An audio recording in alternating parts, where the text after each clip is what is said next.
Welcome, Bree and Jeremy, Clary. Alright. And you guys tell all of us, I guess, a little bit about You want yourselves. me to go first? So I'm Brianna, and I was a teammate of Annika's way back in the day. We were both pole vaulters. I was a three-time All-American, and I did the decathlon as a female, which was actually really cool. And now I'm a wife, and I have two boys. I have a senior and a freshman. Tears, but I won't. Go ahead. I'm Jeremy. I met Bree at Kansas State and Annika at Kansas State. We actually all lived in the same dorm together. Fun freshman year. And then I was lucky enough to go to the NFL, played for the Chargers for 9 years, played right tackle for 7, and then right guard for 2 years. And then we retired and moved to Mansfield. And now I, take care of the kids, play a lot of golf, and work out a lot, and help manage my portfolio with my financial advisor. Yeah, that's awesome. Okay, so I know more about Bree growing up than Jeremy, and I know that Bree had a very competitive family. I remember, first of all, you didn't even know what Sonic was when you came to Manhattan, which blew my mind. But I remember going to Sonic, and we ordered a drink, and you were like, "Do you want to see who can drink this the fastest?" I'm like, Yeah, I know. why would we race to see? You're like, really? My family, we race to see who can win everything. Yeah. So I know Yeah. you come from a competitive family. How do you feel like that either shaped or kind of guided you in your athletic endeavors? So like it was always a competition. I feel like it was like a healthy competition for the most part. Like, I mean, were there tears? Did it get over? Yes. But for the most part, it was like my parents did a good job of like making competition healthy, where it was like if my sister succeeded, that really had nothing to do with my success. Like I own my success, they own their success. It was never like really a competition between each other. Yeah. But they did a good job with that. But it was everything. It was a competition. I mean, the tape measures got like pulled out to see who was the tallest. Like, I mean, we were super competitive. We were playing foursquare in high school, like spiking the ball into like foursquare. Like, I mean, stupid stuff. But like that was just fun for us, So like, and it like I don't know, like, and it just made you want to be better all the time. Do you think your parents did that intentionally, like to kind of motivate you guys, or kind of draw that competitive? I think like so I'm one of 5, and I think it was more just like entertainment. Like I mean, I Genius. think like my dad was like a camp counselor like when he grew up, right? So it was just like games were the thing, and it's like we're always playing games, we're always outside, we're always being physical. And like I mean, and it was like, well, like I can do that. Like it was kind of like you saw somebody doing it and you wanted to do it and you want to do it better, Yeah. kind of thing. So like I Yeah. definitely think it motivated me to be better. I was reading something the other day, and they were talking about that, how like when we were little, if you had a friend over and you guys were out in the yard and one kid took off running, you just naturally tried to run faster than Yeah. them. It wasn't like, hey, you want to race? Yeah. It's just like a natural instinct. And now the kids don't play outside as much as they Yeah. used to. It's different lifestyle. But how we've lost a little bit of that Yeah. just in childhood, Yeah. I was actually talking with my kids last night at the dinner table, and I don't remember how we got in this conversation. Because it's like, you have phones, you have all those things now, right? And it's just like, like my kids, instead of going outside, I was like, we didn't have any of that. So it's like entertainment was going and hitting a volleyball off of my roof. Yeah. Like, because nobody else was available. So, and what else are you going to do? Because Yeah. you got to wait for your show to come on at 8 o'clock at night, Yeah. But I feel like that's so true too, because like Hayden, I was just thinking this today, when she wants to be entertained and I say, I can't right now, I'm doing something. Yeah. She gets so creative. And I feel like that's when she is her best, is when I'm not giving her things to do. She will do that. She'll take a softball out and throw it off the roof of the garage and catch it in her little glove. And I'm like, that's what happens when they're bored. Yeah. You know what I mean? Like it's so cool. Yeah. Okay, Jeremy, what about you? Were you guys competitive, or how do you feel like your dad, was he athletic? I mean, not really. I mean, he like participated in sports, but like after high school, he was done. I wouldn't say we were highly competitive. Like I'm one of 3. I have 2 sisters. Oldest sister was athletic. Middle sister was not. But my family was like, there might've been like, an essence of like competitiveness in there, but like we were really more focused on like working fucking hard, like always working hard. Like nothing was acceptable except your best.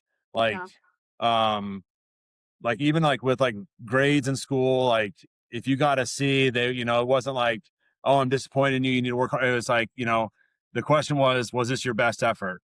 And if Yeah. it wasn't, it was like, you need to do better. But if it really was your best effort, we never got any C's because like they Yeah. like harped on us so hard. But like if you would have gotten a C, like I think they would have been like, if that really was your best, I think it would have been like, that's okay. But Yeah. like if it wasn't your best, then like they made a big deal about it, you know? Yeah. And like so like it was like that with sports. Like my dad, like one year when I was in like I think I was in 5th grade and like we were lived in New Jersey at the time. And the way that they did sports was not by age, it was by weight class.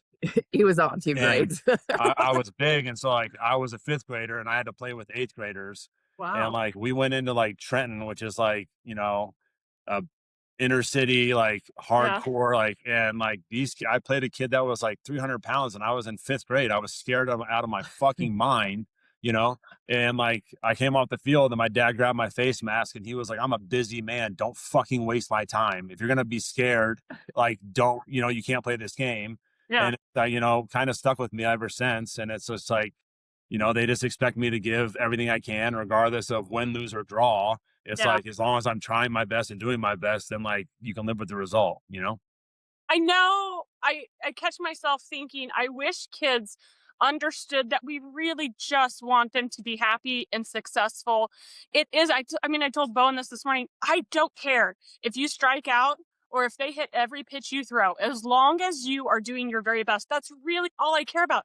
But I know that there are some parents where that's not the case. You Yeah, know, like I think, yes, I agree. families are different, but I do wish, and so like I feel bad blanketing that statement. And Like, grows up kids, come there. on, your parents love you no matter what. You know, like some parents are a little more hardcore than others. I think Um, so. but I I was trying do. to That's reconnect. That is something that I think about a lot. So, Jeremy, when did you know, or when did you, I guess, did it become either a goal or a dream for you to go play in the NFL? I would say probably after like my junior year of college, I started getting like my parents started getting phone calls from agents and that kind of stuff that kind of like, you know, like just kind of like that was like the path that like like it wasn't like I mean, I grew up wanting to be in the NFL and like all that stuff, but like it's such a pipe dream, Yeah. you know, and then you know, God blessed me with a 6'6", 305-pound frame and um put me at a college that, you know, had a legendary coach and that he like, you know, Bill put a ton of people into the league. And so it just, you know, it just started to kind of work out and it just started like the path just started like brick by brick got put out in front of me and like I just kept chasing it, you know. Yeah. What about you, Bree? Because you played volleyball, right? Yeah. You So played like I played volleyball. volleyball mostly growing up. All my sisters played volleyball in college. And then my freshman year in high school, like pole vaulting was like a new sport for women. Like it wasn't like a sanctioned sport in high school at that point. And like it was like the first time it was in the Olympics. Like Stacy Dragila was like in the Olympics, and so it was like a big thing. And I actually tried out for softball, but like I didn't really enjoy it. And I was like, I'm only going to do this for 1 year because I thought I was going to go play club volleyball and stuff. And my dad was like, why don't you try pole vaulting? And I'm like, he goes, you have pretty good upper body strength. And I was like, okay. And so I tried it and I had like a young coach, like Dave Emiot, that was like super passionate about the sport. And so he was like, he got me into it. I had some success in it. And then it just kind of kept building where it was like, you know, like I had opportunities to like go do it in college. Yeah. And I talked about this last time when I was talking to Joe Loafman, but same deal. Like when I was in high school, I was a hurdler. The Oklahoma coach saw me at a camp and was like, you should try pole vault. And I said, that changed my life. Yeah. I know you guys because that coach Hmm. stopped me at dinner on a random whatever night and was Yeah. like, you should try pole vault. And so I always think like that's one of the reasons I'm so passionate about coaching, because there's so much value in it. And Coaching's so important. yeah, I mean, it's you're either gonna hurt these kids or you're gonna totally change their life, and that's not gonna happen with every kid you come into But contact. But, like, I mean, even, like, experiencing that with, like, my own kids, it's just, like, I don't I don't care if you win or lose as a coach, honestly, because I do think, like, especially in like team sports, sometimes you're dealt with a good hand and dealt with a bad hand. But like, what lessons are my kid learning? Like, what kind of like grit are they getting from this? Like, what kind of like, like we've had coaches that were just like that have said things like they went and played a team, right? And this team was really good. And at halftime, it was at halftime or before the game. It was like one of the coaches was like, "Well, I hope you guys just don't get hurt." We're like, "What?" Like, they said that? Like, that's What kind of wild. pregame speech is Yeah. that, Well, like, Jeremy says to our kids, which I think this is a really good statement. It's like, they might kick your butt, but make them not like it. Like, Yeah. they might be better than you. They might be a better athlete. They may be strong and all that thing, but don't let them like it. Yeah. Like, go in every quarter and be like, "Man, this kid just won't stop." Yeah. You Yeah. know? Yes, I know. And I feel like that's something. So, as I've been researching for this book, that's something that I feel like one of the rabbit holes I've gone down is understanding why some kids act like that. Like, maybe it's their parenting, something they've been taught, or it's just something that they're born with, where it's like that. I mean, we say all the time, your inner dog, Yeah. whatever. Yeah. But like you said, that grit, that passion, that desire to just excel and compete, Yeah. it's not always to win. Like, I was reading somewhere where it said, like, you line up, if you're getting ready to run a race, you line up and you look at the girl next to you, and it's not even so much about beating her. It's, I want to go run as fast as I can possibly run. And if doing so beats her, fantastic. But I think on the flip side too, like, a few years ago, Marley's only 13 right now. So she was probably 10. And we were up at the high school and she was serving and I was receiving, and she served me one and I shanked it. And I thought, she's not going to do that again. I will die on this volleyball court before I let my 10-year-old ace me with a volleyball again. Like, it's not happening. But I feel like now they all internalize it. If they're passing a ball and somebody serves it and they shank it, it's internalized, and it's, I'm not a good passer. I can't do this. And it used to be like, you look across the net and you think, I dare you to do that again. Yeah. I dare you, And so just finding that kind of competitiveness, and like I tell Marley all the time, if you're upset, if you feel like you made a bad play, you're obviously not going to say it to the other team, but look over across the net and just think that, like, I'm going to make her pay for that. She's going to be sorry, that she did that in the most, nicest way possible. Yeah. With good sportsmanship. Right. Yeah, right. Okay. So tell me about each of you a favorite sports memory. Yeah. Yeah, I mean, like playoff. We had a playoff game in Indianapolis against Peyton Manning. Peyton Manning, Phillip Rivers. It was the last game in the RCA Dome ever be played. They were going to tear it down the next year and build Lucas Oil. And Phillip ended up tearing his ACL in the fourth quarter, and our backup quarterback came in. And Peyton went down and scored, took the lead, and then Billy Volek drove us down, and we went and scored and took the lead back. And then Peyton got the ball and you went and scored. And then we went and scored. And then they got the ball. And then they stalled out on like the 20-yard line. It didn't score. So like we won like the last game in the RCA Dome ever. That was pretty awesome. That is Another awesome memory that's like not so much sports related, but more like a fuck yeah moment. Was also against Indy. They had a great defensive end. They had two really good defensive ends. Dwight Freeney and Robert Mathis. I always played against Robert Mathis, and the left tackle always played against Dwight Freeney. And Robert just was a stud and kicked my ass for probably 2 or 3 years. And then I was going into my contract year, and we played Indy in Lucas Oil, and I finally shut Robert out. And my parents were there, and like in the locker room, like my O-line coach, Hal Hunter, was like super excited for me because I finally, shut Robert out and all that kind of stuff. And then I came out of the locker room, and like the family, like for Indy, was like way down at the end of the hallway. And as I like came out of the locker room and turned the corner, like my dad was standing there, and he just like put his hands up like this. And it was just like, fucking like a really proud moment for my dad to like, because he knew how much it fucking bothered me that I gave up a sack to Robert, and like I finally didn't, so that was a pretty good moment for me too. How about you, Bree? You got one? I was trying to think. I don't have any that cool, but You're not gonna name drop. like I have like little moments where it's like I remember like going to Kansas State. Like I never did like a running workout before. And I think my first running workout was with you. And it's just like I died. And it's just like, I mean, I just like I never ran a 200 in my life, like honestly. And Crazy. I was just like, oh my gosh, like what did I sign up for and that kind of stuff. So it's like I feel like when I finally completed like a running workout in the time that was supposed to be ran in was like a big accomplishment for me. And even like I had to learn hurdles. And I Yeah. remember Sheila Burrell Yeah. trying to teach me how to do hurdles and her looking at me like, what is this girl doing? And so it was just like, because I was a volleyball player that did track, you know? And so it's like I had a lot to learn.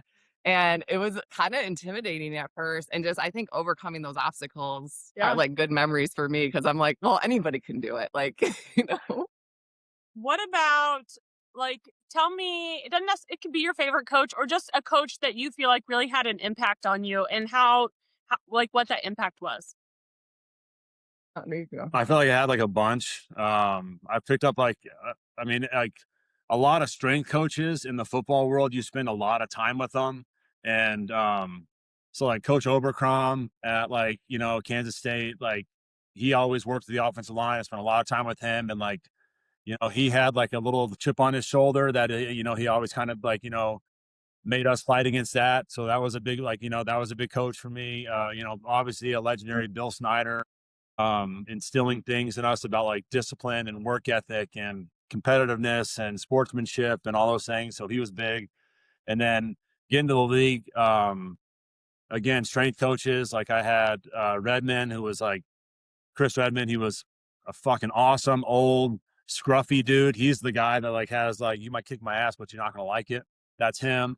Um, and then we had Bud Johnson, who is he was a guy at Green Bay that came and worked with us, and his assistant was Rick Lyle.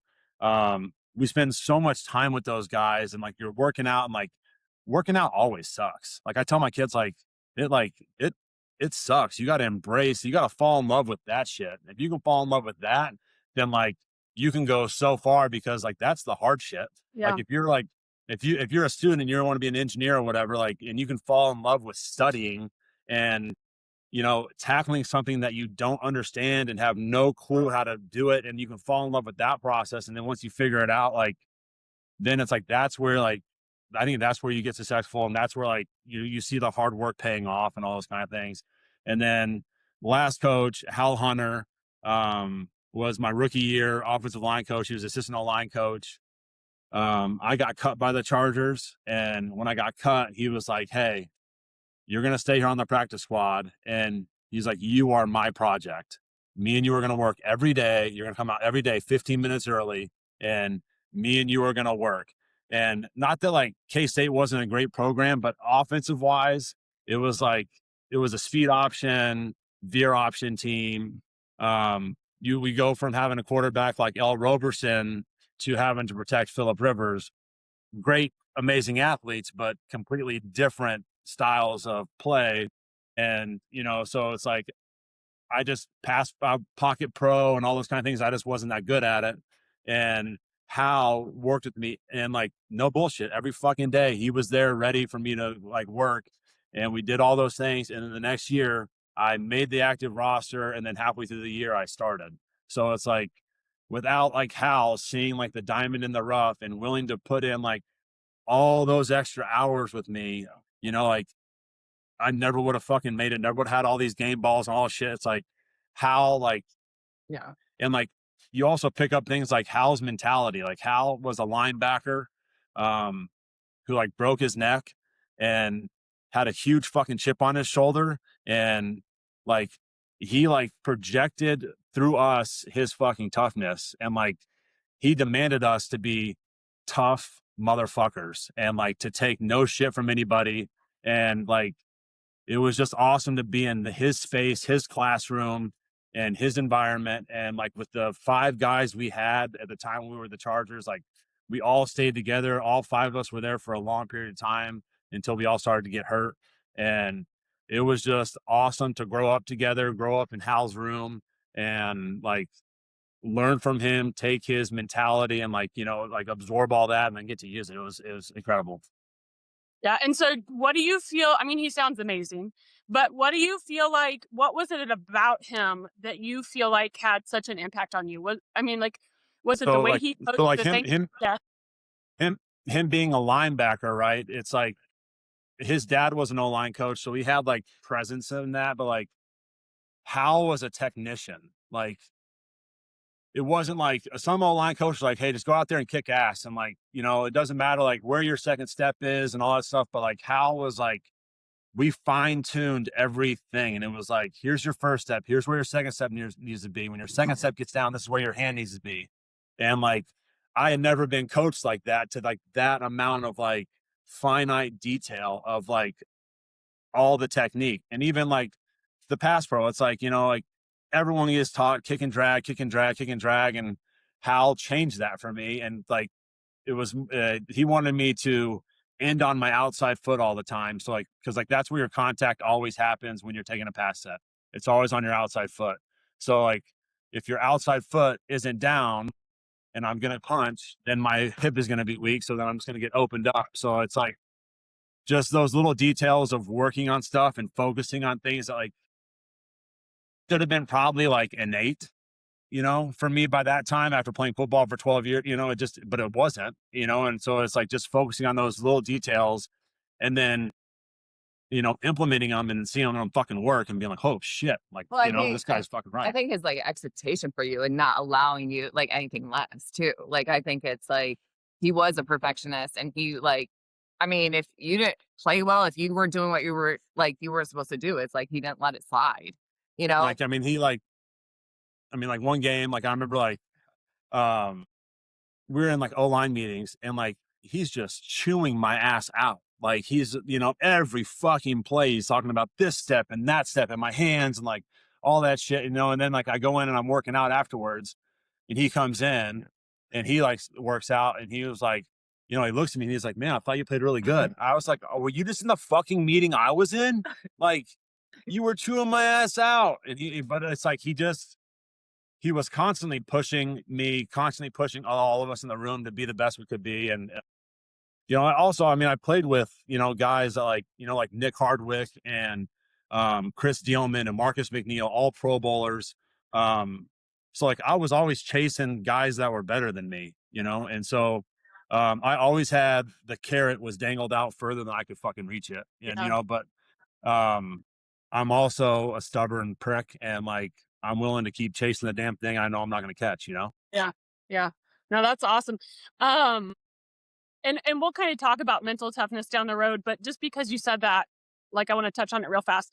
When you're in the room like that and you're getting chewed out, how are you? I mean, and nobody likes that feeling, but how, as a professional athlete, how do you take that and not take it personally? And like, how did that make you feel as, um, because you're grown at that point. I mean, you're a grown man. I mean, there's definitely times I did take it personal and, it hurt my feelings and like, I fucking hated it. And like, but, I think the beauty of sports in general is, and I mean, in life's fucking hard. Like it's hard. Failure blows. It sucks. Right. But sports gives you this little like micro, economy to where you have, if you're playing a football game, you might have 80 snaps and 75 of them might go fucking awesome. But those 5 are going to eat you up and chew you, and then you got to learn how to deal with those. And like the other 75, like, yeah, that was great that I did that. But like the 5 are the like, I can't let that happen again. Yeah. And then the other thing in sports is like, you're just constantly moving forward, right? Like you don't have time to like sit there and dwell. Like in your life, like if your marriage is like kind of shitty, you can kind of sit there and feel sorry for yourself for a minute, I guess, or, and then let it get out of control or whatever. In sports, like, yeah, you played like shit on Sunday and you have a meeting on Monday. And then on Tuesday, you're already starting fucking pre-scout meetings for like the next game. So like, we're moving on. Yeah. And It's I like, think that that's you just keep on going. And that's the difference, I think, between sports and life. So I agree. I mean, that's one of the reasons that I dove into this whole thing, was because life is hard and I want to help these kids prepare. And I feel like sports is just an avenue where we learn important life skills and other things too. I love sports because like there's little itty bitty failures in there that aren't detrimental, right? To the scheme of life. To the scheme of life as an athlete, yes, giving up a sack is detrimental. Losing a game is detrimental to your season, especially in football and baseball. You got 162 games, so you could lose 7 and then, go on a streak and like, make the playoffs and shit. But like in football, if you lose 7 games, like your season's over, right? But like in the scheme of life, it really means nothing, and so like, but you get to learn from those failures. And like I always tell our kids, like, like they struggle with sports or school or whatever, and I'm like, if when they like lose a game and all that kind of stuff, I'm like, that feeling you have right now, what you feel in there, the only way out of that fucking feeling is to get back and fucking work. That's it. Like if you sit there and dwell on it, you're going to feel sorry for yourself, and then you're going to affect your next workout because you're not going to work as hard because you feel sorry for I yourself. mean, we also apply that to like, our kids' lives. I mean, whether it's school, whether it's a relationship, whether it's, like it's like it is sports that have taught us that, but it Yeah. is like applied to life. Like Yeah. it's applied to like, I mean, we talk to our kids about marriage. It's like, marriage is great, but like you have to work at it. And so if you just sit there and you're not working at it, and if it's like you're feeling bad for yourself, it's like you have to get to work. You have to figure it out and move on. I think, like, what I was thinking is, when you're an athlete, even at the highest level, you have a coach holding you accountable. So, like you said, you have a bad game Saturday. Monday, he's like, I don't care. We're moving on. Life isn't like that. I mean, hopefully you have a great support system, but like you said, if your marriage is struggling, you don't have a coach there saying, okay, Jeremy, okay, Bree, we're moving on. That's why it's so important that you learn that stuff through sports, because you don't have that accountability. And like I said, hopefully you have a support system, but Well, like I actually remember like my first job out of college, right? So it's like I've really been like an athlete like my whole life. And I remember like I worked at a group home with like kids and everything like that.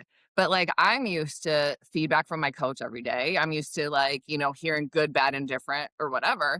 And like nobody's giving me feedback because yeah, everybody else is doing their job too. Like yeah, honestly, like and so like I was like, man, am I good at this? Am I not good at this? Like I didn't really know. And that was like a hard thing for me to realize, like, you know what, I'm not gonna get constant feedback here. Like I'm gonna do my best and like, ask questions and do those things. But it was hard not to get like, hey, you're doing a good job, or even hey, yeah, you're doing a bad job. yeah, Like I didn't know. And I think yeah. that was a big transition from sports to real life. Okay, so one more that I want to touch that's kind of personal, still why we're doing personal stuff. But how do you feel like, both of you can answer this? How do you feel like being athletes or being in athletics has had an impact on how you parent? I think it's had like a huge impact. I think we're kind of tough parents. I think that we don't let things slide very easily. I think that like kind of going back to like Jeremy's dad and stuff saying like, is that your best you can do? It's like we have a really hard time if effort's not seen. Like I think like my kids definitely have different capabilities even from one to another, like in sports and academics and all those things. But it's like, like you can tell, your kid's effort. And it really, really bothers us, and we really get onto them if there is a lack of effort. And like we're very, very direct, Yeah.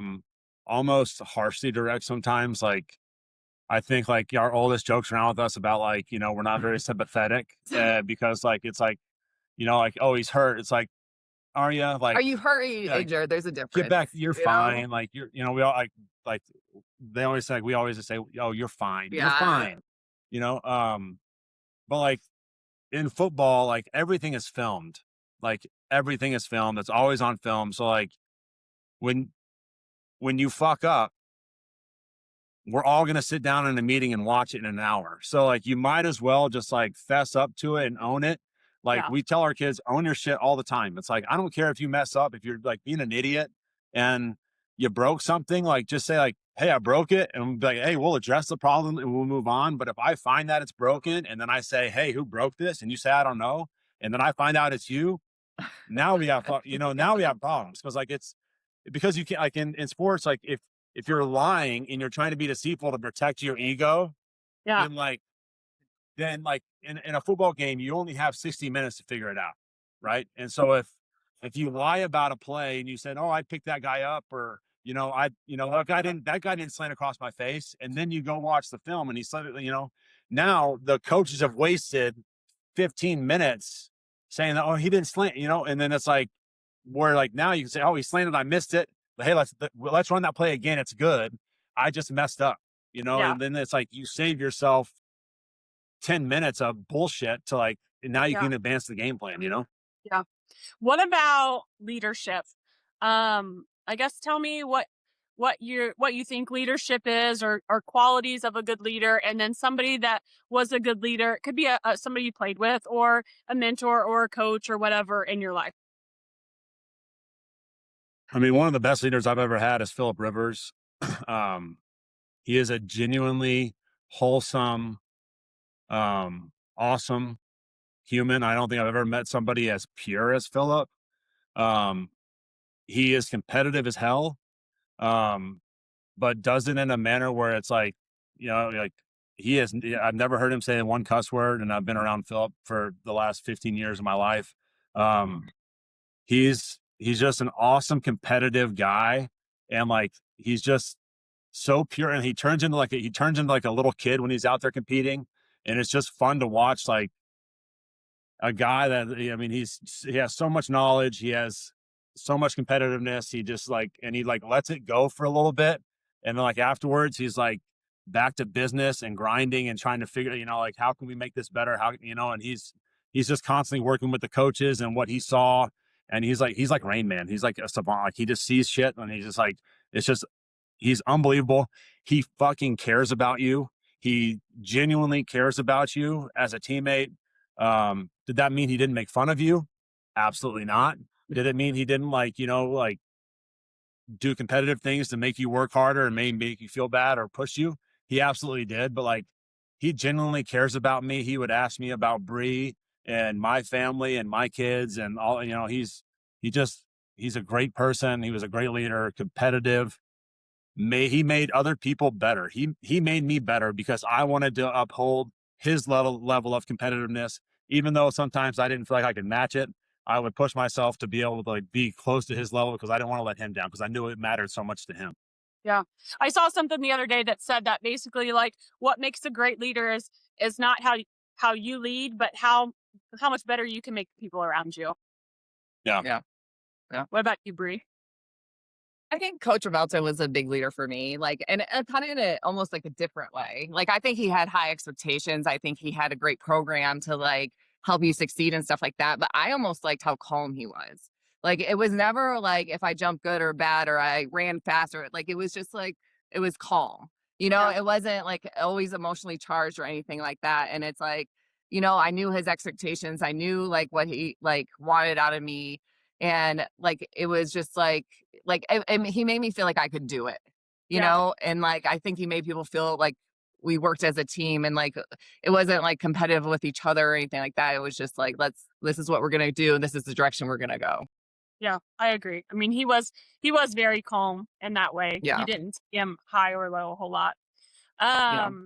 What about teammates? What do you think makes a good teammate? Which a leader is obviously a good teammate, but what makes a good teammate, and who are some of your favorite teammates besides me, Bree?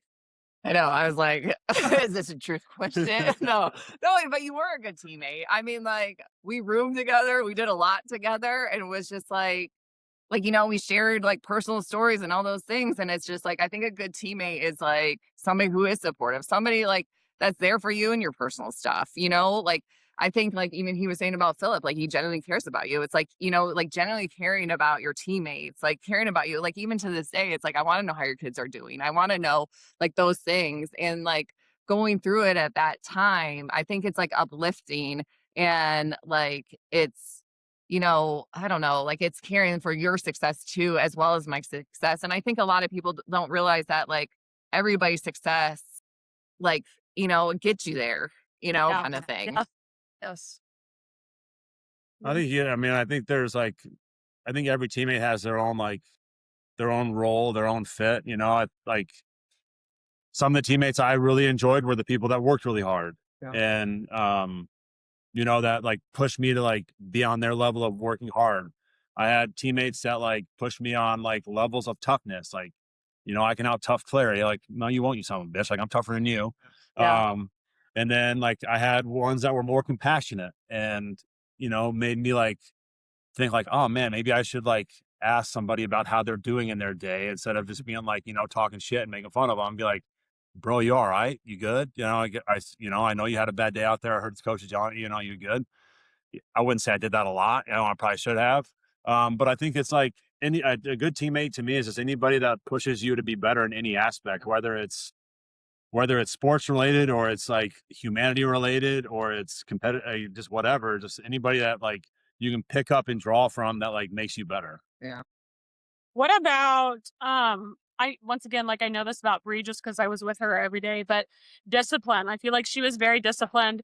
Um that story where we were talking about going to Sonic, she'd never been to Sonic. She didn't drink pop. And I was like, I mean, I loved pop. I still like pop a lot.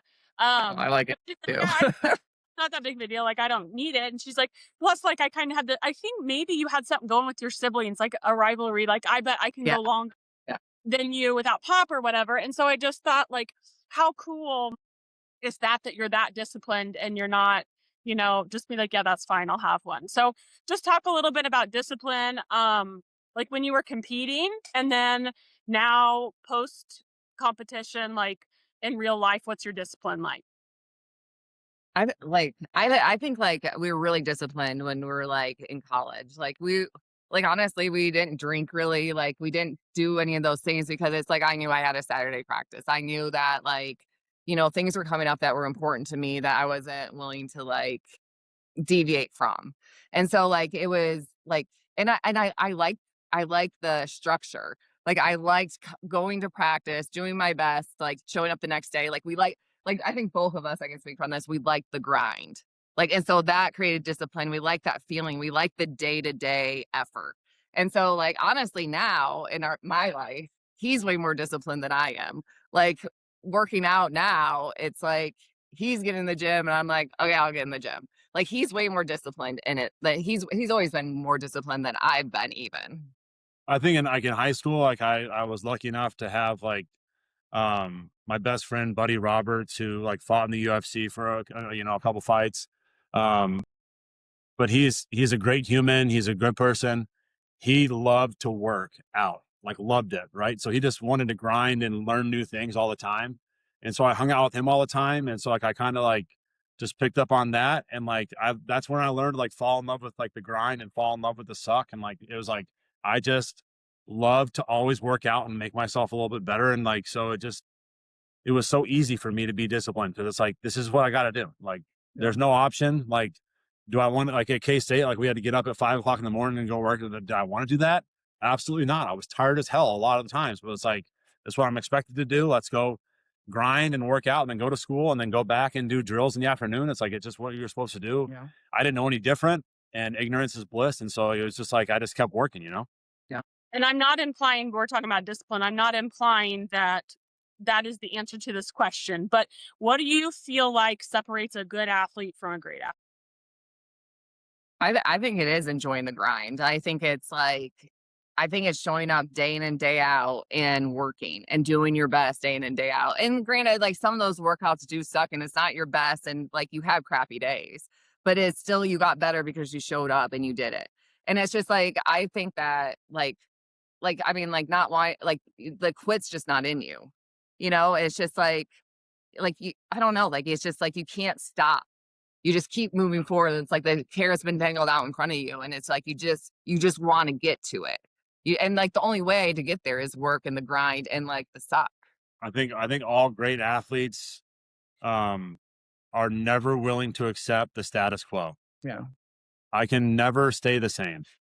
I have to always be evolving. I have to always be pushing myself to get better in any aspect, whether it's leadership, whether it's my free throw, whether it's my 3-pointer, whether it's my driving accuracy, whether it's me being able to get up and down on greens or whatever it is, like whatever sport you play, like you have got to be evolving. You have got to be getting better. You've always constantly, and it's never good enough. Like, which sucks, but you guys were both pole vaulters, and I've asked her all the time. It's like, how much does that fuck with your mentality that you always end on a fail?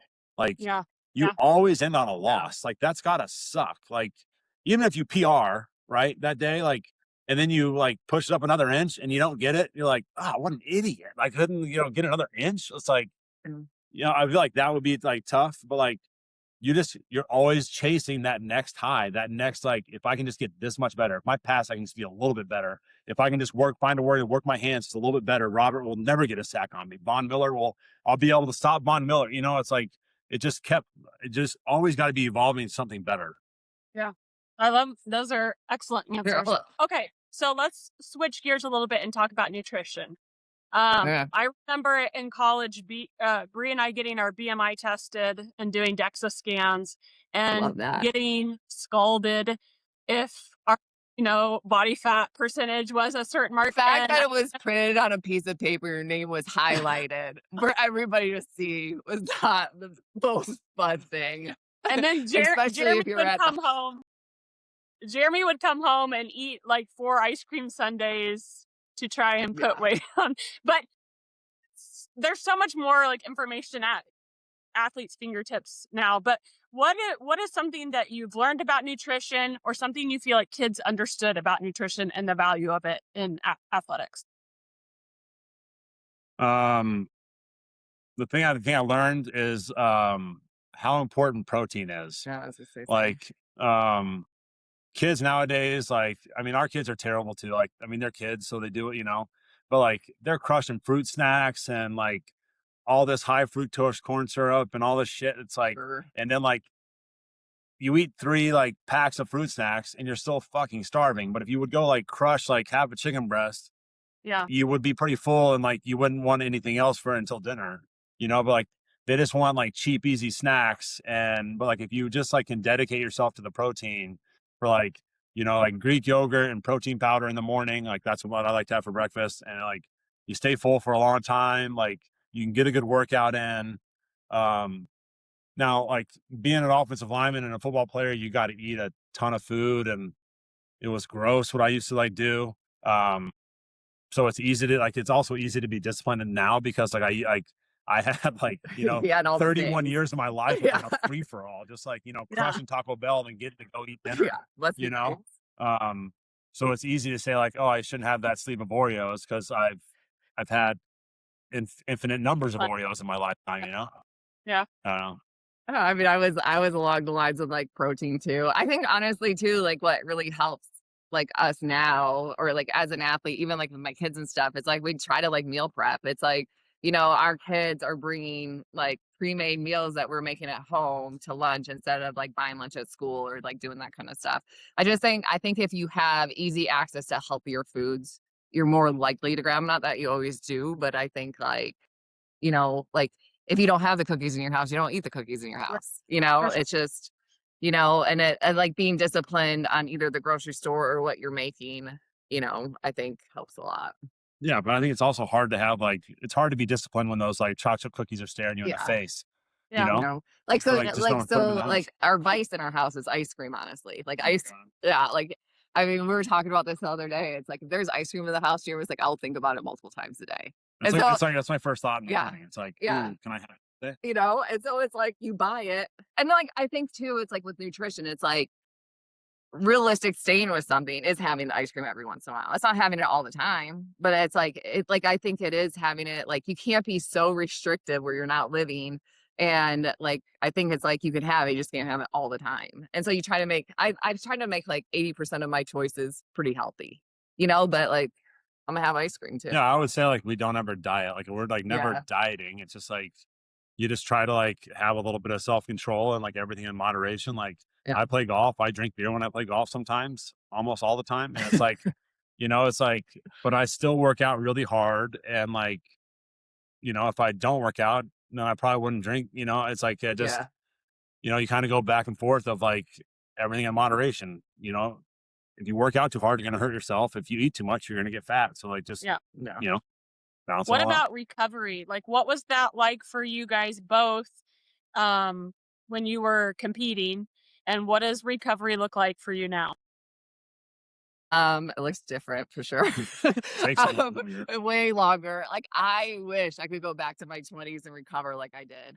Like, it was like, so, like, recovery as an athlete, it was usually like a cool down kind of run, stretching, maybe ice tub, like, and you feel pretty good the next day. I do think sleep's really important. I think sleep is healing. Like, in any aspect of life, it's like, I think sleep just rejuvenates you. And I think now it's like more maintenance of like, okay, if I lift weights today, like if I lift like legs today, how am I going to feel tomorrow? And how many days do I need to spread this out where I can lift legs again? I Yeah. think it's more like managing expectations and like not killing your body anymore like you could do in your 20s.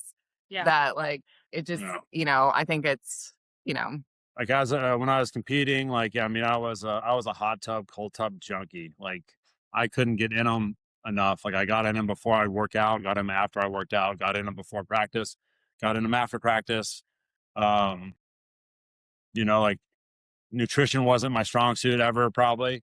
Um, I think you're more like but like now. sleep was also huge. Like during the season, like Yeah. I was robotic. It was like I was up at 5 o'clock and in bed at 9 o'clock. I don't care if like my parents just flew in to see me and the kids and they got in at 8:55. 5 minutes later, I'm going to bed. Yeah. Like He was. because like I don't have an option. The only way for me to get like more sleep is to go to bed earlier because like every morning that clock's gonna go off at 5 o'clock and I got to be in there by 5:30. So, and Yeah. it was non-negotiable. It was just I like mean, it is what it it's is. interesting. It's interesting with our kids right now. We have one that kind of will go to bed when he's tired, but now our second, like JJ, he just started high school, and like it's a way harder workout. And even last night, like they were up at like 5 o'clock in the morning for the first day of school because they had to practice before school, Hmm. and it hit 9 o'clock last night, which he's my late night It kid. was 8:53. He Eight was like, fifty I'm three. going to He's like, bed. I'm going to bed. And so like I'm hoping he's realizing like because it's like you still have to wake up at 5. Like it's like realizing that like you need that rest and the only way to get it is, going to bed Sooner, earlier. yeah. Yeah, for sure. What about like Jeremy? I know you had some struggles with injuries. Tell us a little bit about injuries and what that was like. Um, Fighting through those injuries when you're hurt and you're maybe not competing or not competing at the level you want to compete at, and then like what is like to come through on the other side. Yeah, I think that's like, part of the reasons why it's like hard for our kids because it's like, I got hurt playing football so much. Like I've had 15 surgeries and I have both hips replaced and I have a shoulder replacement and I'm 42 years old. And those are things that, I shouldn't be doing until like you're, probably like Later. after 50 or maybe around 60. Um, so like I don't have a lot of sympathy for that kind of stuff. Um, but like like rehab is the same thing as anything else. Like it sucks. It's boring as shit to go in there and do like, 3 sets of 15 of ankle pumps and to like, pick up little sponges with your toes to like work your foot out because like you're trying to make your ankle stronger. Like it absolutely sucks. But like it was my only way to get back to where I wanted to, to be back on the field. So it was like, it's worth it. I got to go put in my time. Hated being in there. I think our trainers at the Chargers were like awesome and they were all pretty knowledgeable. They all knew what they were doing. They all made it pretty fun to be in the rehab room. Like we all like, talked a lot of shit in there. I still talk to a lot of the trainers that like I was with and so they did a great job of making it a good atmosphere to be around and be in it. It wasn't like you were punished for being in the like, the training room Yeah. and stuff. How do you feel like it affected you like mentally, like getting hurt and that being like what was that feeling like? I mean, it sucked. It was absolutely like, it's detrimental because like the best ability is availability. And so like, if you're not on the field, like, I mean, like, so in 2010 or 11, I broke my leg and dislocated my ankle, had to have surgery. It was like week 11, week 12. And, we had only lost like 2 games at that point, and they made the playoffs, right? And like my backup, Brandon Dombrowski, steps in. They keep winning. They go to the playoffs, and and then the next year, like instead of like me getting my starting position back, it was like in the beginning of camp, they were like, hey, Brandon, we made the playoffs with Brandon. It's like, we got to see like where we're going to go. And it's like, it's like, it was a little bit of a punch in the face to me. It's like, yeah, you know what? I made the playoffs the last 4 fucking years. Like, what are you talking about? But that's just the way the business goes, man. Like, like you put your hand in a bucket, you take it out. That's how much you're missed. Like that machine keeps on rolling. But so like you got to like find a way to get your ass back in that bucket as fast as you can. Like I remember him telling me, like I remember him coming home and he was hot, right? Like I remember him like being like mad and upset and like emotional about it. And he went in the next day and they had practice. And I don't remember who you were going against. You're like, you're gonna have a really bad day today, Yeah. And it's just like because it's like you have to like it is hard to be injured and it's hard to like not be wanted and it's hard to like they might want you but it's like they have to keep moving on, Right.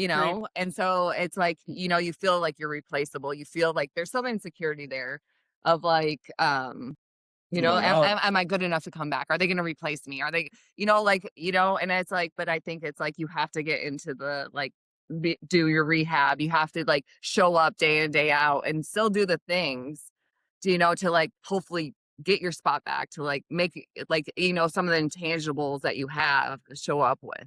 I guess I always thought that like I was always being evaluated. Yeah. Like, so it was like, cause like they're like the head athletic trainer's in like staff meeting, so like he's going up there. So it's like, they're asking questions like, how's Clary doing?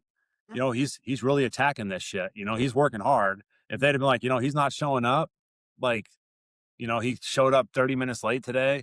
It's like, they would have gone with Brandon. It's like, but like shit, Clary's here at 5:30 still every morning, like tapping on the window, waiting, like the door, like the training room's not even open and he fucking wants to get in here and like start, it's like, geez, the fuck out of here, man. So it's like, I was just constantly always, like, I feel bad, right? Cause we're just fucking grinders, man. It's like, just stay on the grind, just keep going. Yeah. It's going to get better. Everything gets better if you just keep working. Agreed. So going through that stuff, did you, or maybe not even that, maybe at the high school level, did you ever feel like you wanted to quit? Not from injury or just burnt out or whatever? Not really. Even like, even my last injury, like I got hurt and I had like hip surgery and, like the Chargers sent me up to Vail, with Dr. Philippon. He's like the #1 hip surgeon. And they sent me up there, did the rehab. I was like, I had 75 pieces of cartilage in my hip. And I was like, can I play? And he was like, he's like, he was like, but I think if you manage it, if you go slow and like, you really strengthen this thing and you let like, the surgery really heal, I think you can get a couple more years out of it, And so it was like, that carrot was just dangling out in front of me, and then got back into it, was surgery was going pretty well, I got cleared to do football like football like activities, and I was doing pass sets with a medicine ball, and that night I was in bed and my hip was killing me, and I was like, oh, like I don't like fuck, I don't know about this. And then like I didn't necessarily tell the trainers at the time. I was like, hey, like that kind of hurt, because like I didn't want to be a punk. So I was like, I kept grinding on it and doing it. And then my hip started giving out on me like it did like pre-surgery. And then then I kind of had that conversation with the trainers. Like I was like, hey man, like I kind of feel like I'm messing this up. Like I'm giving out again. Like, I'm having a really hard time sleeping. We need to back it off. Can we like go like every other day? Mm-hmm. And they were like, sure, like whatever we got to do to try to get you back, And so then we went every other day. And then like that one day, it wasn't enough recovery for me. So then I was like, can we go can I get 2 days of recovery? And they're like, whatever you need, man. Like, let's just get you back. And then that wasn't enough. And then I was like, I think I need to go see Philippon. And so like they flew me up there to go see him, flew like me and her up there, because like I'm thinking I'm gonna have to have surgery. And I got up there and did an MRI, and he was like, I think we need to go in there and look. He goes, let's just go in there and look. He's like, it's an exploratory thing. We go in there and look. then you have the peace of mind that like everything's in place, your labrum is intact, like the microfractures have healed, you're good to go, like, or we have to fix it all again and you're done. And I woke up in the recovery room and he was there and Bree was there and he goes, it didn't go well. Like, you're just not gonna be able to play. You can't play anymore. You're just gonna chew this thing up. And it wasn't like throughout the whole process, like I had the vision and the goal to like get back. Like I'm gonna be like one of the people that like Dr. Philippon worked on, and my jersey will be in his office. And like, like he did that, like on an offensive lineman who's like down in like deep and like, deep hip like stuff. Yeah. And it's like I'm gonna be the anomaly. I'm gonna be the one. And no, till the very end, it was like, fuck. No, but I will say this. So like you did, like at one point, want to quit high school football. And your dad said no. Yeah, that was young. No, but that's what she's talking about. Like, it's like, I hadn't fallen in love with the grind yet. I thought practice sucked. Yeah. It was like, like you see all your other buddies in school who like their bodies feel good and like, all that stuff. And like, but then like that next year, that's when I caught the bug. Like the fuse lit and I was off and running. And thank God my dad was like, he said, because like at this point in time I was on JV. It's like, there's no glory in that shit. Like, no, like the parents are at the game. Nobody else is at the games, He was like, just wait until you get on varsity and see where it goes, And the next year I made varsity and absolutely fell in love with it. And I actually got hurt that year. I broke my hand and football was then taken away from me. And it was the first time I sat on the sidelines watching everybody else play. And like, that was kind of like where it was like, fuck this. I want this. I need this. Like, this is that's part of me. I want that. And then I finally got I missed like, I don't know, probably 6 games because I had to I had to have surgery and then I had a cast and all that stuff. Finally got cast off, got cleared. And I finally got to play again. And I threw like a big block on a counter play. And it was like, oh, this is the fucking drug I need. The rest, I need this. This is awesome. Like, So yeah, you're right. Yeah. Well, it's like, I think I was trying to think about it. Not to injury though. I never wanted to quit due to injury. No, like, I think honestly, like, I was a 3-sport athlete in high school. Like, this is the only time I quit something. And like, so like I did, volleyball, basketball and track. Right. And, I remember like, there was like some personal stuff going on like in my life and like that kind of thing. And it was like basketball season and I was like, and it was my least favorite sport. Right. And so like, I decided during tryouts, I was like, this isn't for me. Like, I'm done with this. I was like, I wanted to go lift weights and like do those things because it's like the other 2 sports were way more important to me. Yeah. And I don't regret that. Like, I think sometimes quitting to do other things, to like focus on other things is good. I think it wasn't because it was hard. It wasn't because just wasn't my passion. Right. It's like, honestly, I didn't like sweaty girls like rubbing up on me, like not my thing. Like, I prefer them away, Yeah. And so like, I think like moving on from that is like, okay, sometimes, Yeah. as long as you have like, something else in the mix. Like, I think you need to be doing something, especially in high school. It's like, you need healthy activity. And so it wasn't like I was stagnant if I quit basketball. Like, I did lift after school every day and I did those things to get better for the other ones. That's less quitting and more just like kind of refocusing your goals and what you're working towards, Yeah. One thing, you're both like this because I've been around you both in college and post-collegiately. And I know, Jeremy, you played at the highest level, but even like Bree found a lot of success when we were in college. And like she said, it was a very new sport for women at the time. And you really quickly progressed and made some big moves and you were really talented. You never have been anything but humble, both of you. And that was always one of my favorite things about Bree, was just how down to earth you were and raw, and it never got to you. So both of you, how do you feel like, when you reach success, how have you been able to stay humble? I think like for me, it's like I have a very short memory. Like, I mean, like, honestly, if you ask me what my PRs were this day, it's like I struggle to like pull those up because I think it's like I always wanted more. You know, like even like in my success, it's still like, you know, like I mean, he talked about like you always on a failure. It's like, oh, like you just, you know, you want to keep going back. And so it wasn't like and I think too, it's like, you know, I was around people with success and like, you know, all those things. And it's just like, I don't know. Like I'm struggling to find the words of like it just, I guess it's like I thought like my success is my success and like your success was your success. And like nobody almost like cared. Like they cared about you. They want you to do well, but like nobody cares what my PR is. You know, like even to this day, if Jeremy says something like she was athlete too or something like that, it makes me almost like uncomfortable because it's like nobody cares. You know, like it was important to me and it was important to like feel good for myself. Like I think my internal drive was there, but like I didn't expect anybody to be like, "Oh, good job." Like, you know, you're doing like, you know, it's more internal for me. Yeah. Yeah.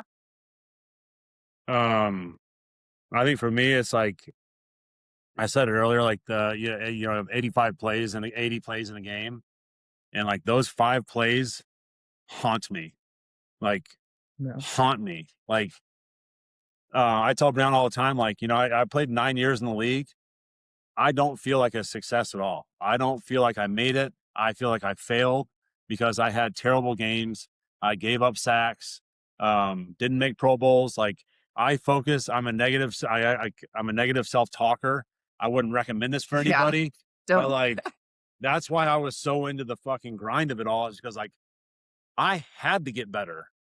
If I wasn't getting better, like like I'm gonna get cut. And I got cut my first year, and like I got better, and I was able to stick around. But like I felt like I was living on a fucking prairie the entire time. Yeah. You know, it's like even when I signed like a long-term deal, it was like, well, should I better like prove I prove I earned it, you know? Yeah. And so like I just was constantly like focusing on the negative, which I don't think is healthy. I think it's damning. Yeah. I would not. Bree has a great ego. I do have an She has a ego. huge ego, but like she doesn't. She has a really I have you have a really healthy relationship with your ego I do. because like you don't like you're not boastful, but like I think I your can do ego is anything. you can do fucking do anything. Yeah, I can do anything. Like I Yeah. really genuinely think like I mean anything from like pole vaulting back in the day to a do it yourself project today. I'm like I can figure this out. Like Yeah. why What not? pet peeves is when one of the kids will come and they'll be like, "Hey, mom, do you think you can?" And I'm like, "Yeah, I don't even know what you're gonna say, but how dare you say, do I think I can?" Yeah. What? Like I do have an ego of like, you know, like if something's put in front of me or like, you know, a task at hand, it's like, I'll figure this out. Like I can do this. Yeah. I love how you've talked about both of you the process, like falling in love with the grind and the process. Because the guy that I interviewed before, when I asked him one of the questions, that was one thing he brought up is I fell in love with the process, and Mhm. I think that's really cool. As I do these interviews, you see things that like reoccurring topics that keep coming up. And I think that, I mean, we may be onto something with finding success in athletics, you know, loving the process, loving the grind. Yeah. Not always just about winning or losing. Yeah, but I think it has to be like an internal, like, you know, like I don't think a coach can put that on you. Like I don't think a parent can put that on you. It's like I remember like growing up in elementary school and we would have the turkey trot. Like, can I tell you how unimportant the turkey trot is in Can you like tell me you're fourth? from Michigan without telling me you're from Michigan? Yeah, okay, yeah. Totally. And so, like, I remember telling my dad, I was like, I want to win this thing. I was like, I need to train. So my dad would get on his bike and I would run, you know, like who knows how far. It was probably like a mile. And I would come home from school and like he would come home from work and it's like, okay, we're gonna run this like path that we ran. Because it's like I wanted to be successful. Like you know what I mean? Like it has to Yeah. be an internal like pressure that you put on yourself and Yeah. it's like, and I don't know if you're born with that or it's the environment you're put into, but it was definitely there. And I think it was definitely there for you Yeah, too. my parents never once said, "Hey, you need to go like work out at the high Yeah. school." Like it was like we were asking the defensive line coach, "Can you open the weight room? Like, can we get in there and like get a pump in today?" And he'd be Yeah. like, "Yeah, you know, I'll come up there." You know, or if he wasn't, then like me and Buddy would go to like the stadium and run steps, or we would run like we made my dad paint like stuff on the garage floor so we could do footwork drills in there. Like, Yeah. it's like my parents were never pushing me to do anything. I was always like, can I go do this? Can I go run? Can I go, and they're like, yeah, go do it, whatever. Yeah. Yeah, I love that stuff. Um, so I know like we were recruited a long, long time ago. And so now recruiting is very different. We didn't email, we got letters in the mail from Yeah. coaches, not emails, not texts, not Instagram messages. So it's changed so much. And I know you've kind of been in that with the SMU stuff, Jeremy, but what do you feel like you wish high school athletes knew about either being recruited or the recruiting process? Um, I mean, like when I was working at SMU, like when I was volunteering at SMU, I kept telling the kids, like when we were recruiting them, I was like, listen, man, like you have not made it. You have not arrived. I think like when you were in high school, you set this goal of like, I want to get a 4-eye scholarship someplace, and that's great. But like the landscape now, like when we were when we were in sports, like once you sign that letter of intent, like you were there. Yeah. Like, Yeah, right. I mean, but now it's like they can be like, hey, like Just you kidding. you don't have a spot Yeah. anymore. Like, Yeah. it's like so. I told all the kids, I was like, you have not arrived. Like, you have just gotten your foot in the door. Now it's time to like really put your foot down on that gas and start working. So that way you can like stay here. And with the NIL landscape and all that stuff, it's like y'all can make money and like holy smokes, like these kids are making like, I mean, we had $400 scholarship checks, and like these kids are getting paid like 125, Yeah. 250 grand to play football. It's like, oh Yeah. my God, like that's Yeah. unbelievable. And so it's just like, just keep your foot on the gas, man. Like, and I said, like, don't use college sports as a landing spot. It's a it's a launch pad. Yeah. Whether it's to the league or it's to like use like your athleticism to network and get like into like the SM, like, cause like SMU's alumni is just like out of control, right? So it's like you're in a great spot if you just use the resources you have Yeah. and you get to the league or you get into this SMU network, like you're set. You just got to work for these next 4 or 5 years and like you're going to go someplace, but you have to keep working. Like you have not arrived. You are not here. Like the journey is way over there, Yeah. like, but like that's also like goal setting and all those kind of things. Like once you achieve one, I'm like, oh, that's fucking awesome. But like now that I've achieved that, I gotta go chase that one now. I think my advice would be like really pay attention to the environment the coaches like have, because it's like, so I had 3 sisters that played volleyball in college and then I did track. 2 of us had incredible experience. We had great coaches, a great environment, like it was good. 2 of them had terrible experiences, like awful, kind of scarred them for life experiences. And so it's like listen to the girls or the guys and like listen to what they have to say and pick up on the like trust your gut and trust you know like if you're getting a bad feeling, don't just go to get like a scholarship. Don't just go because it's like it's day in and day out. This is like the rest of your life for 4 years if you sign up for that, whatever it is now. But it's just like you need to be in a good environment to, because you want, like it is a launching pad to like, because you're still developing as a human. You're like a young adult moving into adulthood, and it's going to affect your personality and the way you view your life through athletics. Yeah. Yeah, no, I think that that's good stuff. How did both of you end up, or not end up at K-State? How did you decide that K-State, like what factors were you looking for, or how did you decide K-State was the place? So I'm gonna go first on this one. So I was recruited for like volleyball and track, and I decided I don't want to do track, but like Coach Revelzo contacted me at this time, and it's like I was flying down to Kansas State, and I actually told my parents, I was like, "What's in Kansas? I don't even want to go to Kansas. Like, I'm like, don't even bother going on this trip. I'm not going to Kansas State." And so like they picked me up. And like I met with like Coach Revelto, and like at this point I met with like several coaches and stuff like that. And I actually had a coach at one point at a different school be like, "Well, what can you do for me?" You know? And that was very off-putting. And I remember sitting in Coach Rivelto's office, just him and I, and he was like talking about the program. And it was just like I had like such a comfortable feeling. Like I Yeah. just knew like something was different here. And it was just like, and my host, I think, was Morgan. Yeah. And like everything was just like nice and people were nice. And it was like I just had a very calming feeling about the whole thing. And so, like, when I went back home and they offered me a scholarship, and I was like, "Yeah, I'm going to Kansas State." My parents were like, "What?" Like, and I loved it there. I mean, it was a great experience for me. Yeah, like my junior year in high school, we did like a little like football camp tour. So like I went to A&M football camp. I got invited to like an OU invite only camp. And like Bob Stoops was like hanging out with my family during like the lunch. And like I thought I was possibly going to go there. Then I like met the offensive line coach and I was like, I don't know about this. And then I went up to Nebraska and we did like a football camp there. And then on the way back, Greg Peterson happened to call my dad. And Greg Peterson was the wide receiver coach at the time. And he was the recruiter for the Dallas Fort Worth area. And he said, why don't y'all just stop by? We'd love to have like, you guys here. Like my dad was like, well, like, we have one of Jeremy's teammates and his sister and all that kind of stuff with us. And he was like, no problem. Like bring the whole family. It'd be great. And so we made the detour and went to Manhattan and we sat at the time in the Big 8 room. Do you remember the Big 8 room where FCA was and all that?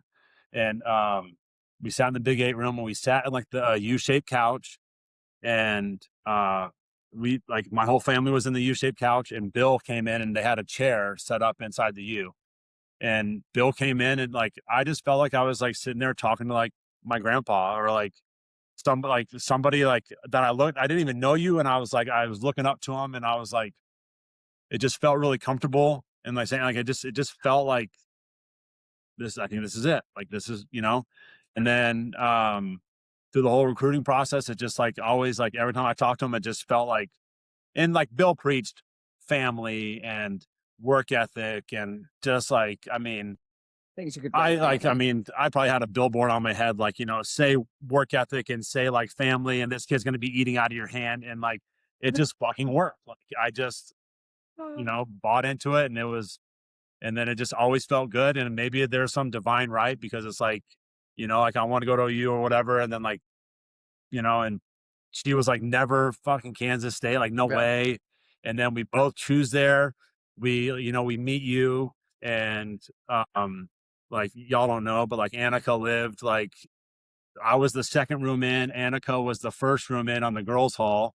And like Bree and like Yeah. the first time I ever met Bree, they were like, oh, there's a really hot recruit in Annika's room. And I went over there and Brianna was on like, I think she was on your bed or maybe Katie's bed. I don't know. Or Angie's bed. Yeah. Didn't Yeah, you it's room with Kristen. Angie? Yeah.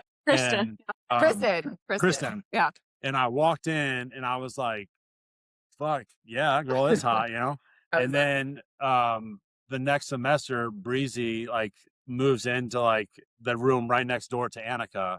And like then we just started hanging out and like it just like Here we are 20 years yeah. later, married. And it's just like some divine right there, I guess, Yeah. of like I do think why- sometimes you're supposed we to be where you're both supposed to be. I never thought of Kansas State, never really heard of them. But then like once I got there, I was just like, I think this is the place. Like this is it.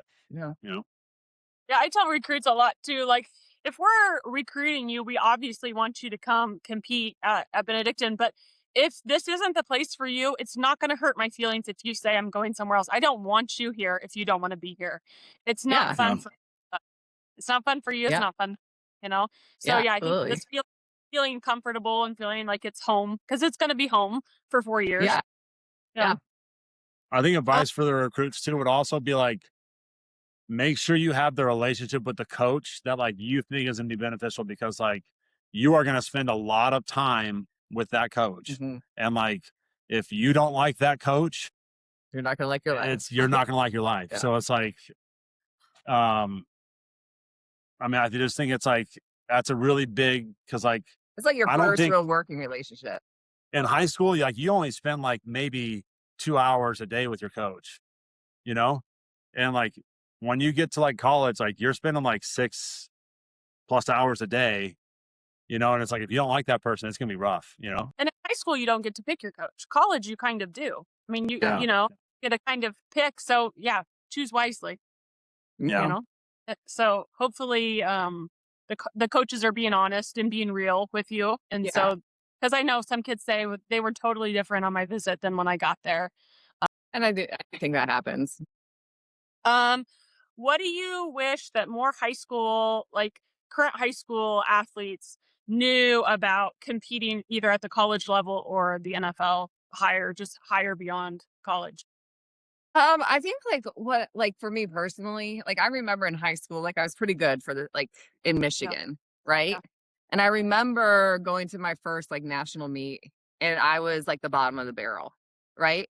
And I think it's like it keeps going, right? So it's like in high school, it's like you might be good in your little area, but then you venture out and you're like, oh, it's a bigger world. Well, it keeps getting bigger and bigger. It's like even I remember like in college, this is a new sport for me, right? On some level, it's like I made it to regionals this year. I was like, "Oh, well, that's pretty cool." I yeah, didn't know there was even a regional kind of right. thing. And then once I got to regional, I was like, "You can qualify for nationals?" Like it keeps getting bigger. It's like you can always get better. And it's just like, and it's right there for you for the taking if you're willing to like work hard and get after it. It's just I really think it's like, it's kind of like it's like you were saying, like you haven't arrived yet. It's like keep working. Like, you might feel good about some, like and I think you should feel good because I think like success motivates you too. It's like, oh, you got a taste of something. And so it's like, keep working, keep pushing that carrot farther and farther down the road and keep motivating yourself to get there. Yeah, What do you got? Yeah, I mean, I think it's like along the same lines. Like, that's great. You had a great high school career, but Just getting it's it's started. it's kind of like graduating high school. So it did the 98 or 99% of Americans. Like, No. congrats, you really haven't done shit yet. Like, You go. it's awesome, but like you've only just gotten your foot in the door, and now it's time to like, suit back up, keep grinding, keep working, keep going. Um, it's okay to like, feel yourself a little bit because it is awesome. Like, you did make it out of like the high school system and you got a scholarship offer, Yeah. or you even got maybe a walk on, whatever. Like, Yeah. somebody wants you to keep playing. That's awesome. But like, you got to keep working, man. I remember like my first day of practice at Kansas State, like we had Terry Pierce was like, All-American linebacker and all that stuff. And like, I thought I was hot shit, and I ran a veer option and I thought Terry didn't see me. And I was 6 inches from his face when he saw me, and he lit me the fuck up. All my buckles came undone. And I was just like, oh my God. Like, this dude, he's an All-American. Like, that's what I need to like. I got to be able yeah, to block that guy. Like, then yeah, I will have arrived. Like, who cares? Like, high school, like it wasn't like I was like, this like amazing stud and like whatever, but like it wasn't difficult. Like, I played pretty good. I just went out there and did, whatever, and like it worked. And then like I got to Kansas State and I was like, oh man, I suck. Like, this sucks. I mean, like, it's humbling kind of at every level too. It's like like we're watching like our son being a freshman right now and he's doing pretty well, but it's like he's still like he's smaller guy right now, right? And so it's like humbling, like I think every level is kind of humbling however you go. And so it's just like, like kind of like, okay, how do I get out of this? How do I like improve and like having that like almost like path and that like, okay, I can do this kind of thing and that confidence to keep moving forward. yeah. What about so now Jeremy, you played at all the levels. Bree, you were there with him through all of those levels and you competed at a high level. And we talked earlier about just life being hard, but what is advice that you would give a college kid that would maybe prepare them better for real life after sports? Um, I I think like you have to enjoy your day to day. I think that's like a kind of overall thing that we said. I do think life is hard. I think that like all aspects of life are hard. And it's like you're not gonna get the feedback you want from any of it. It's like, I mean, we're in the parenting phase of life. And it's like, I mean, I tell my oldest all the time, I'm like, you're kind of the guinea pig, you Yeah. know? And it's like, like I think everybody's trying to do their best. And I think that like everybody is working hard. And like I think you have to like accept like the good and the bad feedback in that too. I think there's like nuances of like sports, whether it's team or individual, like there's little nuances of everything that like I don't think people really think sports is just wins and losses, but there's a lot inside sports to learn, like discipline, accountability, toughness, just showing up, Yeah. being dependable, how to push through, how to persevere, how to set goals, how to keep moving forward, how to address failure, how to accept failure, how to address winning, how to address success. Like there's so many little things that like if you just sit back and reflect on sports, that like sports have given you, regardless of what level you go to. Really in high school, I think you really, because it gets a little bit more business like at that age. But like if you just did like, Pee Wee stuff, I don't really think like, I think you're going to pick up on some of that about like, working hard and all those kind of things. But like once you get to like the business side of it, it's like, there's just so many little nuances in there that you can pick up on that like have prepared you for life, that have prepared you to walk into this job interview and fucking own it. Yeah. Because like you've done that. Like you got hurt, you rehabbed, you tore your ACL, you rehabbed, you got back, and like that's going to prepare you for something else down the road. Or the pressure. You walked in and got your teeth kicked in like in a basketball match, and like you didn't like that feeling, and how did you respond? That's going to get you ready for some failure on like later on in life, or you getting fired, or maybe you having a bad performance review and like you being able to go back and attack that and get through it. Like there's so much there that like if you just sit back and reflect on it, there's more there than just wins and losses. Well, I think like the pressure of it all. Like I think there's a lot of pressure in life of being successful. Like and like like we're dealing with a senior right now, and it's like what kind of career? Like what are you going to school for? What do you want your life to look like? And you're going to be in a meeting where you feel pressure and you're presenting, and like how do you handle that pressure? Like I think it's like there's a lot of things that like prepare you to like move on. I think relationships are really important too. It's like learning how to communicate with people, learning how to like, like I don't know, like especially in team sports, like we tell like our kids all the time, like, you might not necessarily like that guy, but like he's on your team and you got to find a way to be a teammate to that guy. And you got to find a way to like have some common goal or some bond with him to where like you guys can find a way to get along, even though like outside of football, like you can't stand them. But like when you're on like inside the lines, like you find a way to like, we can do this together because I'm going to count on you and you're going to count on me. Yeah. We had a speaker come talk to the coaches on campus last week, and he was talking about that, how guys and girls are different. And he said, like guys, for football example, you may hate somebody off the field, but when you walk on the field, that's your brother and you will die for that guy. He said, girls, he was given the example of like Annika and Bree at basketball practice, and Annika refused to throw Bree any passes. And he finally said, Annika, why won't you throw Bree the ball? And I said, go ask Bree. She knows why.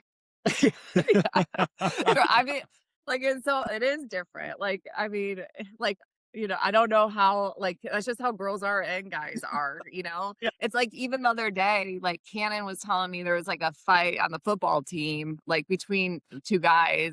And I was like, well, what was said afterwards? He was like, nothing. And I'm like, what? Like, like I could never imagine fighting somebody else and having no emotion about it afterwards. You usually laugh about it. There's usually funny shit that happens, and I mean, like in the middle of it. Different. So I feel like we've talked about mental toughness kind of throughout this whole thing, on purpose, not on purpose. What did both of you feel like what was your routine, or what were some tips or things that you did that helped you when you felt overwhelmed with sports, whether it was just pressure or feedback from a coach where you just feel like they're throwing a ton of information at you and it's overwhelming and you're trying to do your best, but you're trying to do what they want you to do. Like just being mentally tough. Like what are some tips, advice you have on that sort of thing? I mean, my answer was always work. Like if I'm nervous about like giving up a sack, I'm going to take a million fucking pass sets. I will take more pass sets than anybody, like just to try to get ready for it. His teammates give him crap about still to this day, like how many pass sets in the locker room before a game. Because I was nervous. So it's like, I don't want to give up a sack. I'm going to take some pass sets. And then I think with information, like as I got older, like I am super not afraid to ask questions. Yeah. Like, cause like, I know like it's hard as a young kid to like, put your hand up and be like, I don't understand, but like, I promise you, you're not the only one in the room that like doesn't know what the fuck's going on. There might be one person that knows exactly what's going on and they're going to look at you like an idiot. But like the other 15 offensive linemen are going to be like, looking at you like, thank God you asked that because I had no clue what he was talking about. And so it was like, just ask a question. Like I ask questions all the time. And like, even at the expense of like looking like a total like noob or an idiot or whatever, like, I know I'm not the only one. And I really learned this like when I got like my master's at like the University of Miami, like I got my MBA and like I asked questions all the time because like I had no clue what the hell, like, because I have a psychology degree. So like we started talking about like Business, like anything. economics and game theory and like all this stuff. I'm like, I have no idea what y'all are talking about. So like I just would ask a million questions and like people like would come up to me in the hallway and be like, thank you for asking that question. So then like I was like, well, I'll just ask whatever because I'm obviously helping people Well, out. like, I mean, like Jeremy is really, this is a really good quality because even like our financial advisor, he goes, I always run everything by you first. Cause it's like, he's going to ask the questions. He's going to like, if something doesn't sit okay with him, like, like that's how you learn. That's how you progress. And that's how you, I guess, manage the information like given to you.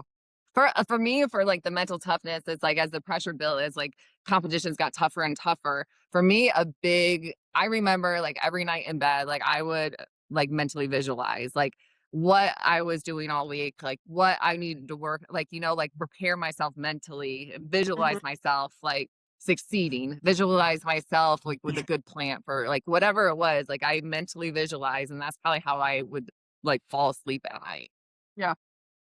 Yeah. I took like for the information, all that stuff, I took a ton of notes. I wrote down like, they have like websites and stuff that do it for you now, but like I wrote down like everybody's moves and I still have them in my like cabinet. Like I have everybody's moves. I have a little scouting report on everybody.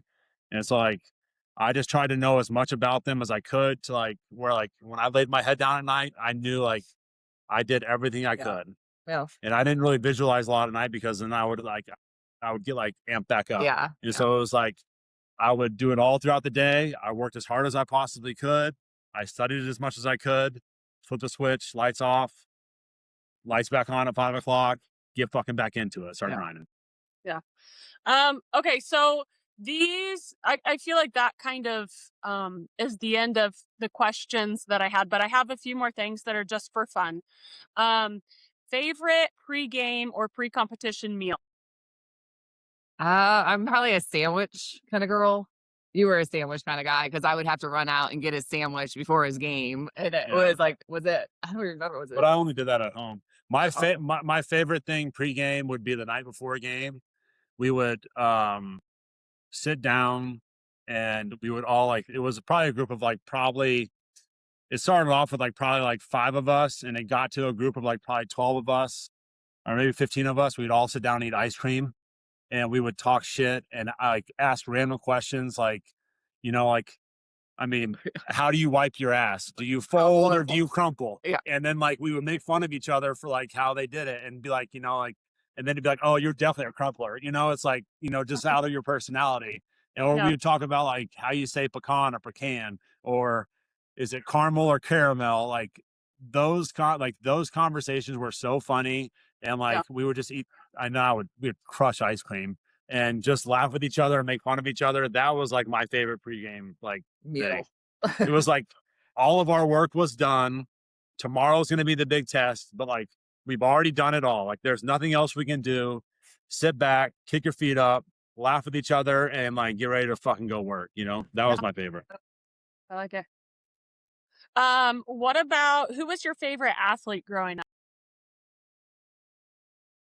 I think like, I mean, honestly, like iconic one is like always Michael Jordan. Like you're like, he was a stud. I mean, like Tiger Woods was like, that was like our like generation. And just like the dude, just like, he worked hard as a kid, grinded on the golf course and just like unstoppable. Was unstoppable. Yeah. Like if he was anywhere near the leaderboard, everyone could feel his presence and they would crumble and he would just do his thing and like take off and win. I mean, it was awesome.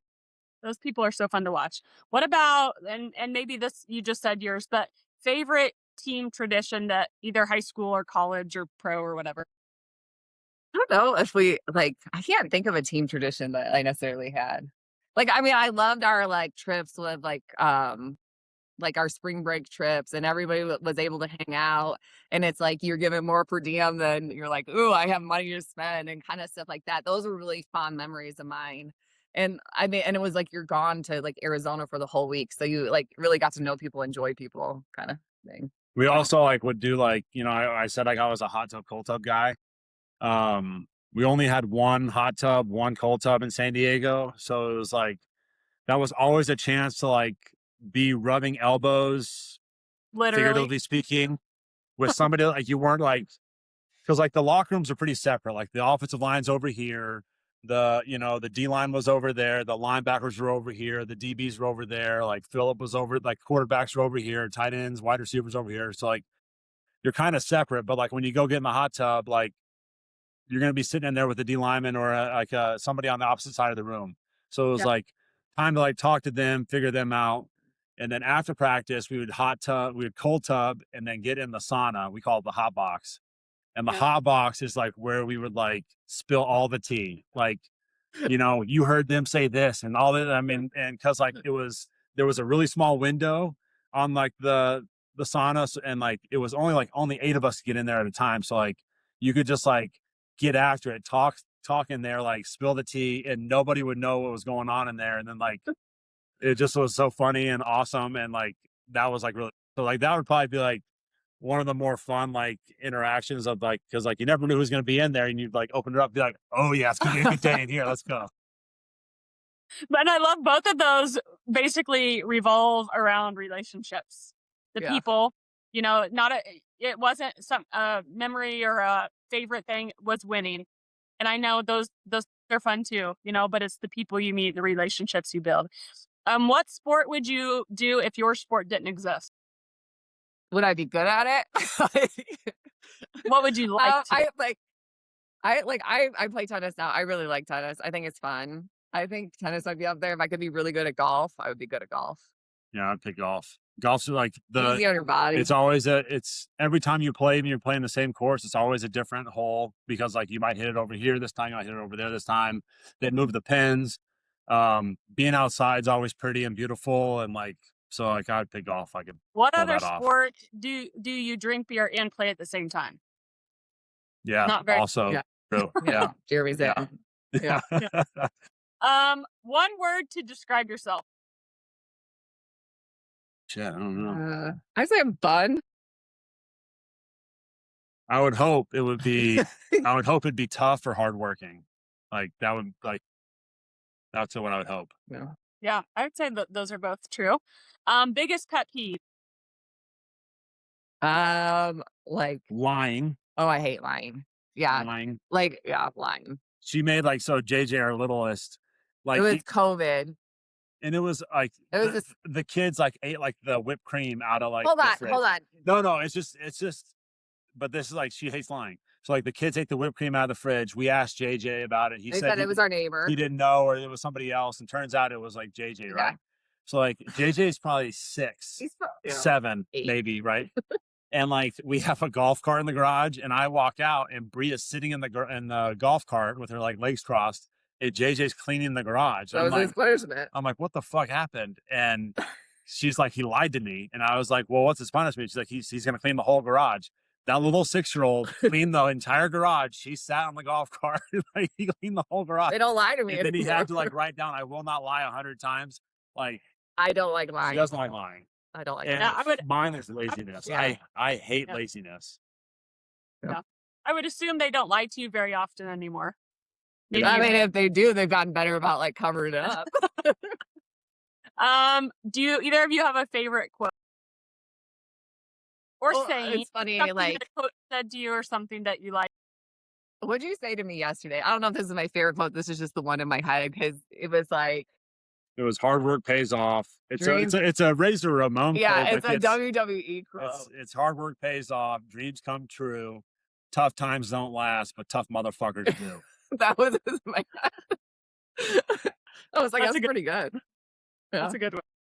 I We don't got know. another one? I don't know if that, you might kick my ass, but you may not like Yeah, it. That's that's a a good Chris one. Redmond. That was our Yeah. strength coach. We said that all the time. We thought it was funny as I mean, shit. we say that to our kids too. That Um, one's definitely around.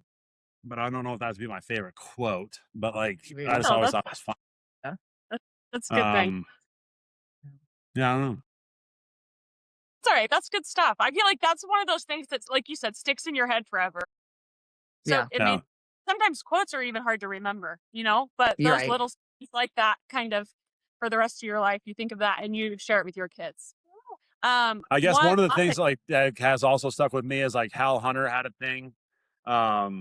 It was be the X factor. Yeah. And it is like the poster was X over T, and like all the different things like that were like that I said earlier, like dependability, accountability, toughness, all those things. Those were the X factors. Latent control. It was like And like control. the T stood for talent. So if you have 100 things of X factors and you have 1 ounce of talent, you have 100 over 1, you have 100. If you have a lot of talent and no X factors, like you're really small. So like that was like, that he kind of preached on, and like that always kind of stuff on that. Like I tell our kids all the time, like be the X factor and stuff like that. But like, I don't know if it would be a huge quote, but it was more of kind of like his philosophy. Yeah. That's good stuff though. I like that. Last thing, one piece of advice for young athletes, and they can be 10 years old, 15-year-old, 20-year-old, whatever. I think the whole time we've been talking about like, and fall in love with the process, fall in love with getting better.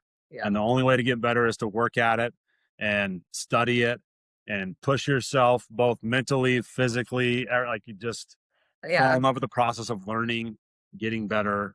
And like, there's no stopping. Yeah, I think it's like you're tougher than you think. Like, I mean, this comes back to like our parenting too. It's like your body's gonna give out way before your your brain. What is it? Like your body's gonna give out before your brain's gonna like quit on you. Like be tough, be mentally tough, and like that's gonna like drive you down the road. I agree. Well, I appreciate you both very much. Oh, it's fun. I know you have busy lives playing golf and playing tennis, so Yeah, super. So Yeah. it was good to see you guys. Like I said, I really do appreciate Yeah.